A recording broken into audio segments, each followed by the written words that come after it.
අපි ඉන්නේ සුරලෝකෙ මෙහෙ ආවේ මැරිලා ඉන්න යනවා බලන් තිබ්බන් ආපු පාර හැරිලා ගෑනු බඩ පෙන්නගෙන අඳින එක වැරදින මොකටද සාරියක තිබ්බේ බඩ ඇරිලා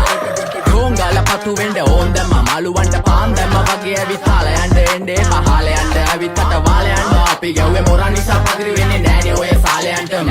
අම්මටවත් මෙල්ල නැති මාව කොයිද මෙල්ල වෙන්න යන්නේ අර කොයිවත් ඉන්න වෙලමට සතියන්තේ හැමදාම කොල්ලෝ ඉන්නේ චිල් එකේ පිල් දාලා සෙට් වෙන්නේ සිංගාල කොළඹට හේතු නැඩෝ සන වගේ පමා වෙන්න දැස නොපෙනුනත් අපි ගැව්වේ මුටි කන නිසා මොනාලිසා බලන් ඉන්නේ මගේ පැත්ත කියලා තාම හිටන් ඉන්නේ පුතා මම ජොන වගේ කොන නිසා ජන නිසා තාල දැම්මේ මගේ අතකුරි නෙලි සමමාන දැම්මේ බොල ගලෝ ගන්න කලි සම කාල කන්නේ වගේ හිත තිබ්බේ මැලි කම වාව ගන්න බැරි යාළුවෝන්ගේ කැක්කම මම රැප දෙන්නේ මල්ලි මට තාලේ විදියට මූස්වාලා දුන්නේ පුතේ රැප උසා හින්දියට අපේ උන්න බලන් ඉන්නේ hina වෙන්න කින්ඩියට රැප නැට්ටු කාරයෙක් නම් මම ඉන්නේ නැදියට සර්ගම් තාන් තම්බි පොයි සොල්ලි